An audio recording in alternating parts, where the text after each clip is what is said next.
आज हम बात करेंगे कराची की सेहत और तालीम के हवाले से। कराची के अंदर हर सियासी जमात अपना जो है वो हक जता रही होती है और बता रही होती है कि कराची के अंदर फलां तरक्याती काम इन्होंने करवाया, फलां काम इन्होंने कराया, तालीम के अंदर जो है वो इन्होंने ये पेशरफ्त करवाई। दिन ब दिन हम हर सियासी तंजीम या जो भी कराची के अंदर किसी भी लेवल पे आता है, हर जगह तरक्याती काम पर अपना झंडा लहराने के लिए मौजूद होती हैं। लेकिन फिर भी कराची आज तक कराची के अंदर वो डेवलपमेंट क्यों नहीं हो सकी? कराची के अंदर जो है तालीम का बहरान आज तक क्यों है? कराची के अंदर सेहत का बहरान आज तक क्यों है? जबकि बड़े बड़े जो है बजट सिंध हुकूमत जो है वजीर आला सिंध और बाकायदा तौर पर मेयर कराची इन लोगों को दिए जाते हैं, लेकिन कराची के अंदर वो तरक्याती काम क्यों नहीं हो पाते? वजीर आजम हो, किसी भी सियासी तंजीम से बिलोंगिंग हो उनकी, लेकिन कराची के लिए बड़े बड़े बजट पास किए जाते हैं, लेकिन कराची को वो वैल्यू क्यों नहीं मिलती? लोग कंपैरेटिवली बात करते हैं कि लाहौर के अंदर जो तरक्याती काम हुए वो कराची के पैसे से हुए, लेकिन कराची को जो तरक्की मिलनी चाहिए थी वो आज तक उसको उसकी वैल्यू नहीं मिल सकी। कराची से 70% जो रेवेन्यू जनरेट होता है मुल्क का, और मुल्क के अंदर कराची का ही बहुत बुरा हाल है। अभी अगर हम बात करते हैं कुछ पिछली सियासी जमातों के हवाले से, पिछली हुकूमतों के हवाले से, तो कराची के अंदर ट्रांसपोर्ट का कोई बेहतर निज़ाम नहीं था। आज तक हम बात करते हैं कराची के अंदर तालीम का इतना बड़ा बहरान है कि कराची में अब भी जो लिटरेसी रेट है 60 या 50 से लेस है, यानी कि 60% से लेस अमाउंट आपका लिटरेसी रेट है। तो आप मुझे बताएं हमारा मुल्क तरक्की कैसे करेगा? जिस मुल्क के अंदर जो है वो उसी शहर को डिवैल्यू किया जा रहा हो, अगर अपना हक जताना होता है हर सियासी तंजीम अपना झंडा लहराने के लिए आ जाती है, लेकिन अगर कराची के अंदर तरक्याती कामों के हवाले से या अवाम उन्नास के लिए कोई हक जताना हो या अवाम अपनी कंप्लेन किसी भी सियासी तंजीम को करती है तो कहा यह जाता है कि हमारे पास इख्तियारात नहीं है। तो अवाम किस तरफ जाए, अवाम किसको देखे, अवाम किससे अपनी जाकर जो है शिकवे शिकायत करे? ये एक बहुत बड़ा मुअम्मा है जिसे हमें एक कराची के अंदर हम बात अगर की जाती है सेहत व सफाई की, आज तक सेहत व सफाई का कोई प्रॉपर निज़ाम नहीं आ सका। कराची के अंदर हर जो है वो तबके की हम बात करते हैं, एक अगर आप लीड क्लास तबके की बात करते हैं, कराची में आज तक यही इलेक्ट्रिक की हम बात करें, बड़े बड़े पोर्श इलाकों के अंदर लोड शेडिंग हो रही होती है, हालांकि प्रॉपर तरीके से बिलिंग दी जा रही होती है, सारे काम हो रहे होते हैं, लेकिन फिर भी कराची को जो है वो आज तक उसकी वो वैल्यू नहीं मिली है। अभी हम बात करते हैं सिंध का जो बजट पास हुआ है जिसके अंदर तालीम के अंदर 160 अरब रुपए जो है तालीम के लिए मख्तस किए गए हैं, लेकिन आप मुझे बताइए कराची में आज तक बहुत सारे ऐसे इलाके हैं जहां पर सरकारी स्कूलों के अंदर जो है वो बच्चे ही नहीं है, जो असतज़ा आ रहे होते हैं और उनका लाखों रुपए अरबों रुपए बजट निकल रहा होता है, लेकिन स्कूल्स अवेलेबल नहीं है जहां पर उन्हें जाकर बच्चे जो है वो अगर हम इंटीरियर सिंध की बात कर लें, इंटीरियर सिंध के अंदर क्योंकि सिंध का बजट होता है उसके अंदर कराची भी ऐड होता है, अगर हम बात करें सिंध के अंदर जो कराची का बजट भी ऐड होता है, इंटीरियर सिंध के अंदर भी बहुत सारी ऐसी जगह है जहां पे सरकारी स्कूल ही नहीं है और ऐसे घोस्ट स्कूल्स बने हुए हैं जहां पर सिर्फ जो है सैलरीज ली जा रही होती हैं और वहां पर बच्चों का जो है वो नामो निशान नहीं होता। अगर हम बात करते हैं सेहत के हवाले से, आज तक कराची की जो आवाम है, अगर हम बात करते हैं दीगर हमारे निजी अस्पतालों के, सरकारी अस्पतालों के बाहर आवाम रोडों और सड़कों पे पड़ी हुई होती हैं और रातों को जो है वो अपने स्पेंड कर रही होती हैं, वहां पर वो अपना वक्त गुजार रहे होते हैं। वेटिंग एरिया तक हमारे पास ऐसे नहीं है जहां पर अगर कोई इलाज के लिए आता है तो आवाम जो है वो वहां पर जाकर वेट कर सके, अगर कोई उनका पेशेंट है, कोई अटेंडेंट है, उनके लिए वहां पर जगह मख्तस नहीं की गई है। बहुत सारी ऐसी चीजें हैं, बहुत सारे सर्जिकल आइटम्स ऐसे हैं जिनकी अभी तक सहूलियात मौजूद नहीं है जहां पर फौरन हमारे जो है वो तिब्बी इमदाद दी जा सके।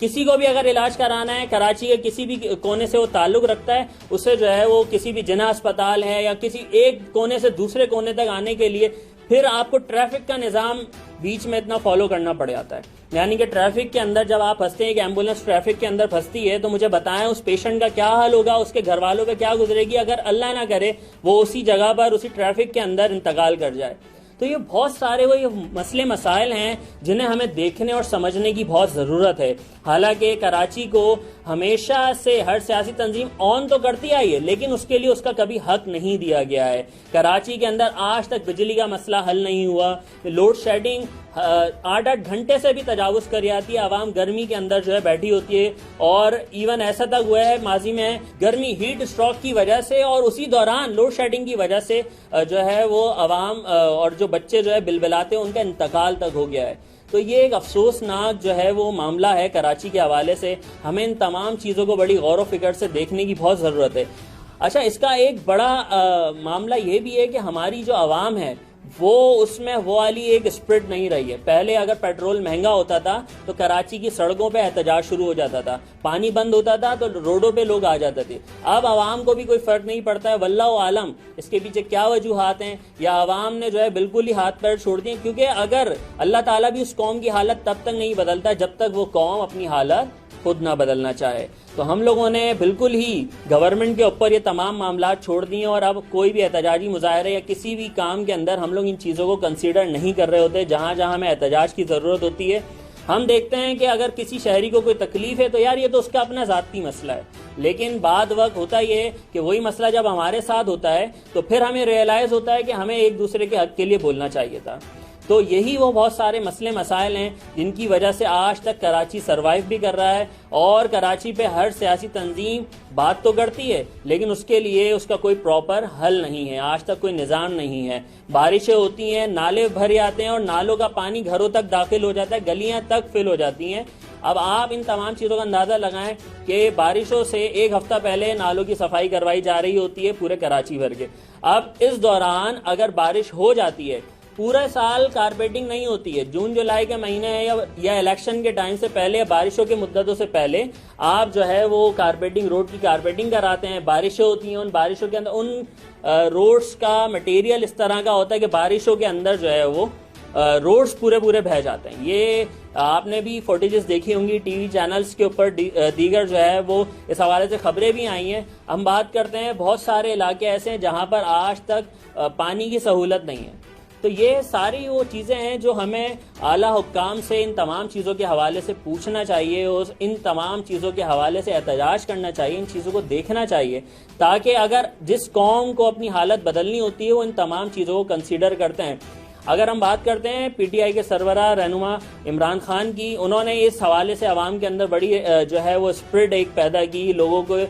अपने हकूक़ के हवाले से अवेयरनेस दी। मैं किसी सियासी तंजीम को सपोर्ट नहीं कर रहा यहाँ पे, लेकिन इसका मतलब ये बताना है कि उन्होंने एटलीस्ट आवाम को उनके हक के हवाले से बताया कि आपका अपना राइट क्या है। अभी अगर हम बात करते हैं, बहुत सारी ऐसी चीज़ें थी जिसके हवाले से जो है इमरान खान ने आवाम को अवेयर किया, उनके अपने सोशल मीडिया के थ्रू अवेयर किया, उनके जो है तमाम चीज़ें थी उनका कि भाई आपका हक क्या है, आपको अपने हक के लिए कैसे लड़ना है, आपके मामलात। ऐसी बहुत सारी चीज़ें जो अभी हमारे सामने आई हैं जिनको हम जो है वो बयान भी नहीं कर सकते। अगर बयान करने पे आते हैं तो हमें बहुत सारे मसाइल को फेस करना पड़ता है। तो बहरहाल हम कराची के हवाले से जो है वो पुरुमीद रहें कि अल्लाह ताला ही इसको जो है वो बेहतर करे, अल्लाह ताला ही कराची का हामी व नासिर हो। क्योंकि जो है सियासी तंजीमें तो मुझे नहीं लगता कि कोई कराची के लिए कोई ऐसा इकदाम करेंगी कि कराची की आवाम सुकून और या सुख का सांस ले सकेंगी। जिस मुल्क के अंदर, जिस शहर के अंदर एक सियासी तंजीम पीपल्स पार्टी की हम बात करते हैं 30 सालों से मुसल्लत है और उनका वजीर आला कंटिन्यूटी से आ रहा है, लेकिन कराची के अंदर जब भी हम बात करते हैं तो वो उनका कहना ये होता है कि भाई मेयर फलां पार्टी का था, काउंसलर्स फलां पार्टी के थे, और ये तमाम चीज़ें वो बात कर रहे होते हैं, वो एक दूसरे पर तमाम चीज़ें जो है कन्वर्ट कर रहे होते हैं। ऐसे में आवाम किसकी तरफ देखे, किससे अपनी हक के लिए बात करे, जिससे कहा जाता है वो दूसरी तंजीम पे इसका जो है या पिछली हुकूमतों पे इसका जो है वो सारा नज़ला डाल देती कि भाई हमारा कसूर नहीं है, पिछली हुकूमत ने ये किया था तो इस वजह से आपकी हुकूमत को या अब आपको सरवाइव करना पड़ रहा है। तो उम्मीद करते हैं कि कराची के मामलात और मसले मसाइल को जो है वो हमारी तमाम सियासी पार्टियां तरीक़ेकार से या मिलजुल कर जो है आवाम के लिए सोचेंगी, ना कि सिर्फ अपनी सियासत चमकाने के लिए कराची को ऑन करेंगी। मैं उम्मीद करता हूं कि इस दफ़ा जो है हमारे जो इलेक्शन होंगे उसके अंदर जो है कराची को भी उसका हक मिलेगा। प्रोग्राम के लिए आज हमारा मौजू इख्तिताम हुआ। इंशाअल्लाह मज़ीद हमारे प्रोग्राम्स जारी और सारी रहेंगे और मज़ीद मौजू पे हम बात करते रहेंगे। तब तक के लिए अल्लाह हाफ़िज़।